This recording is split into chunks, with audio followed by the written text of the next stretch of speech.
is supported by the New York Phil presenting Sound On. In the next installment, Kwame Ryan conducts new music by Mary Kayumjan, Hannah Kendall, Michelle Vandera, and Peter Utvish. May 10th at David Geffen Hall. Tickets at nyphil.org. Michaelman & Robinson, LLP, a full-service national law firm dedicated to its representation of clients across industries. More information at mrllp.com. The BBC is coming to the green space at WNYC. I'm Arun Vanagopal. Join me and BBC NewsHour host Nuala McGovern for a roundtable discussion about the current state of immigration, the flow of migrants into our communities and around the world, and how to best address its challenges. We'll also give you a behind-the-scenes peek at BBC's global operations. Wednesday night at 7. Tickets are pay what you wish at wnyc.org/thegreenspace. Marketplace Morning Report is coming up next, and then in 10 minutes at 9 o'clock, it's the BBC NewsHour on WNYC. Let's check in with London and see what they're working on. Hello, London. Good morning, WNYC. I'm Paul Henley. On today's NewsHour, the latest US attempts to heal rifts with Beijing and a controversial new tourist tax for Venice. That's BBC NewsHour coming up at 9 on WNYC.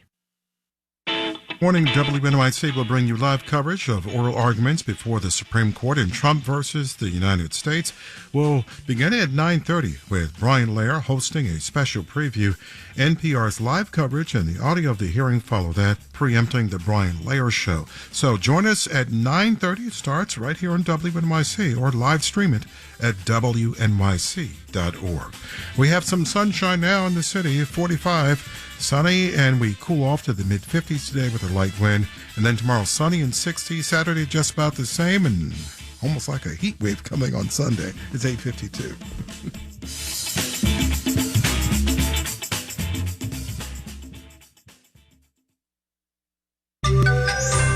U.S. economic growth has slowed down.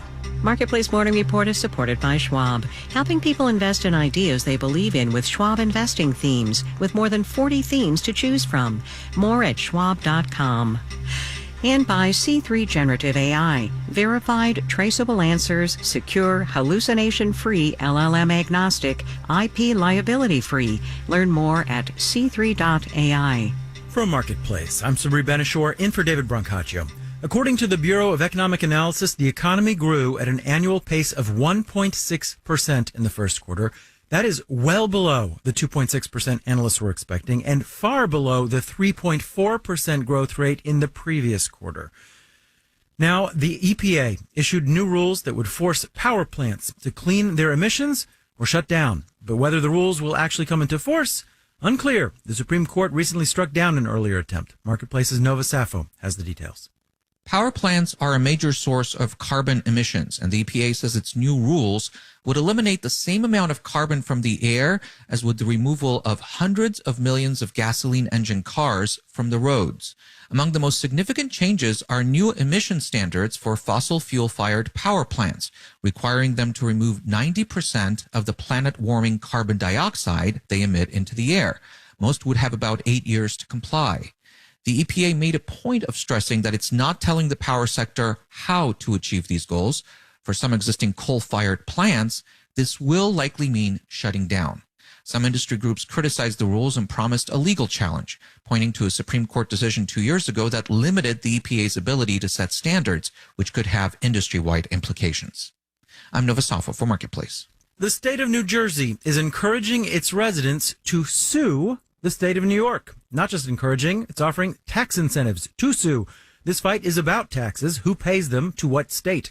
New York tax law says that in most cases, workers have to pay income tax to the Empire State as long as their employer is located there, even if the employees work from home in another state. New Jersey has other ideas. Marketplace's Megan McCarty-Carino has more. During the pandemic, tax attorney Open Weaver Banks worked from her New Jersey home, but still paid income taxes to New York, where her firm was. The rates are similar.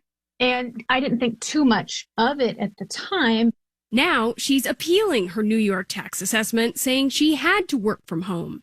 If she succeeds, New Jersey would ordinarily collect those taxes itself, but under the new policy, taxpayers get to keep half. This is the first time there's really been an incentive for a New Jersey resident to say, New Jersey should have really had a right to these tax dollars, and I'm going to try to go get it so that I can keep half of it. Connecticut lawmakers are considering a similar policy with hundreds of millions in revenue at stake. That could put pressure on New York to change its law, says Jared Walsack at the Tax Foundation. And maybe to eventually set the groundwork for a larger legal challenge. He says the increase in flexible work raises constitutional questions about liability for taxes in multiple states. I'm Megan McCarty-Carino for Marketplace. All right, let's do the numbers. Dow, S&P, and NASDAQ futures all sank on that GDP news. They're all down more than a full percent. Dow futures down 436 points. The 10-year Treasury yield is at 4.722%. Marketplace Morning Report is supported by Sony Pictures Classics, presenting We Grown Now, a new film directed by Minhal Beg about two young Chicago boys whose friendship is challenged when an unexpected event shakes their world. Now playing select cities. Starts everywhere Friday. And by Progressive. Progressive Commercial Insurance protects small businesses with customizable coverage options as unique as your business. More at progressivecommercial.com. And by Rubrik. When cyber attacks put businesses at risk, Rubrik provides the power to bounce back fast. More at Rubrik.com.